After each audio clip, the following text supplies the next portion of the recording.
Hari ini, tanggal 29 November 2013, genap 17 tahun, Guru Tak Kiai Haji Abdurrahman Ambok Dalle, ulama harismatik, tokoh pendiri organisasi Darul Dakwah wal Irsyad, DDI, wafat dan kembali memenuhi panggilan Allah Subhanahu wa Ta'ala dalam keadaan ridho dan diridhoi.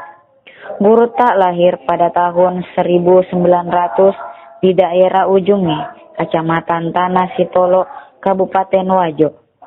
Itu berarti selama 96 tahun lamanya Guru Tak dalam penantian kerinduan yang maha sangat untuk bertemu dengan kekasihnya, Allah Sang Pencipta. Setamat dari sekolah guru di Makassar, Guru Tak lebih memilih kembali ke Tanah Wajo menjadi pelajar di Darul Ulum pimpinan Sayyid Muhammad Al-Mahdali, juga mengikuti pengajian kitab pada Syekh Haji Samsuddin, Syekh Abdul Rashid Mahmud Al-Jawad, Sayyid Abdullah Dahlan, dan Sayyid Hasan Al-Yamani. Pada tahun 1928, Kiai Haji Muhammad As'ad, seorang putra berdarah Wajo, kelahiran Mekah, datang ke Sengkang membuka pengajian pesantren di rumahnya. Dan pada pertengahan tahun 1930-an, Guru Tak yang haus pengetahuan itu ikut bergabung walau harus belajar di bawah kolong rumah. Di pengajian Kiai Haji Muhammad As'ad, Guru Tak yang senantiasa dalam belayan kekasihnya, Allah Subhanahu wa Ta'ala. Keharuman Mai Sengkang menyebar ke seluruh pelosok. Hal ini menarik minat Arum Malu Setasi untuk datang meminta dan sekaligus meminang Guru Tak Kiai Haji Abdurrahman Ambok Dalle agar direstui oleh Kiai Haji Muhammad As'ad membuka dan memimpin madrasah serupa yang akan didirikan di Mangkoso. Dan akhirnya pada tahun 1939 Guru Tak beserta keluarganya berkenan pindah ke Mangkoso dalam wilayah Sopeng Riaja Baru. Di sini Guru Tak dibantu beberapa orang tenaga pendidik mendirikan Madrasah Arabia Islamiyah, disingkat MAI Mangkoso. Musyawarah Alim Ulama di Watang Sopeng juga memperhatikan harismatik dan kepemimpinan serta potensi lembaga pendidikan yang dibina Guru Tak. Maka peserta musyawarah menyepakati memilih dan menetapkan Guru Tak sebagai Ketua Umum DDI, suatu jabatan yang senantiasa diembannya hingga akhir hayatnya, kecuali selama Guru Tak berada dalam lingkungan kekuasaan Gerakan Darul Islam Tentara Islam Indonesia, DITII. Memperhatikan proses sejarah berdirinya DDI yang melibatkan banyak tokoh penggagas dan pendiri, maka sungguh tidak aris jika ada kelompok yang mengidentikan DDI sebagai milik orang atau kelompok tertentu dan seakan menafikan keberadaan dan andil orang lain.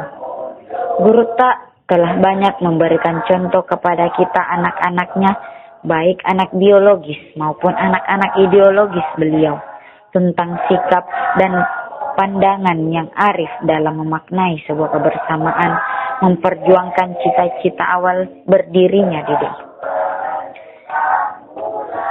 Menjelang pemilu 1977 di Keheningan Malang, Guru Tak menegakkan sholat istihara sebagai media berkomunikasi dengan kekasihnya, Allah Subhanahu wa Ta'ala.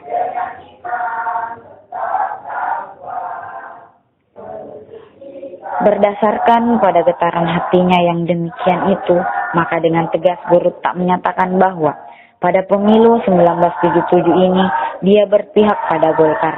Keputusan ini begitu berat ditanggung oleh Guru Tak, dan akibat dari keputusan politik ini tidak sedikit santri yang meninggalkan pondok.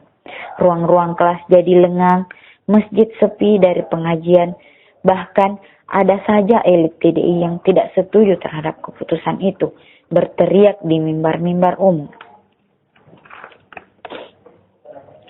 Pasca pemilu 1977, datang tawaran dari Kalimantan Timur dari Arung Malu Setasi, serta tawaran dari Bupati Pindrang, Andi Patonangi. Tokoh yang mengursiteki keluarnya Gurutta dari hutan. Wilayah kekuasaan Kahar Muzakkar pada 1963. Andi Patonangi menawarkan suatu areal yang cukup luas dan strategis di Pindrang, dan agar Gurutta sudi pindah ke lokasi itu untuk memimpin pondok pesantren yang pembangunannya akan difasilitasi oleh pemerintah. Tawaran dari Bupati Pindrang segera direspon oleh Gurutta. Beliau segera memindahkan pusat pengendalian organisasi DDI dari Parepare ke Kabalangan, Pindrang. Di sanalah Gurutta melanjutkan pembinaannya kepada umat dan pengabdiannya kepada negara.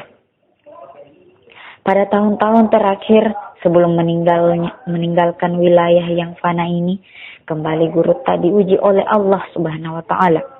Mula-mula Gurutta diserang stroke. Kemudian beliau diuji dengan lumpuhnya kekuatan fisiknya. Setelah beberapa kali dirawat di rumah sakit lantaran usia yang semakin uzur serta sakit yang dideritanya, maka pada awal November 1996, Gurutta kembali diopname di Rumah Sakit Akademis Ujung Pandang. Ini merupakan kunjungan terakhirnya ke rumah sakit, dan setelah 3 minggu dirawat di rumah sakit ini, pada Jumat 29 November 1996, Gurutta yang sudah lama mempersiapkan diri untuk bertemu dengan kekasihnya, Allah Subhanahu wa taala, segera dipanggil oleh kekasihnya itu agar Gurutta segera pulang dan menemuinya di tempat yang telah dijadikannya dalam keadaan ridha dan diridai Allah. Begitu besarnya keinginan Gurutta untuk segera bertemu dengan kekasihnya, maka pada hari itu juga keluarga, kerabat, pejabat, pemerintah sipil dan militer, handai paulan murid-muridnya berduyung-duyung mengantar Gurutta ke tempat peristirahatannya yang terakhir. Tidak sedikit di antara mereka itu yang merasa heran karena keranda yang mereka tandu itu berasa sangat ringan dari seperti kapas.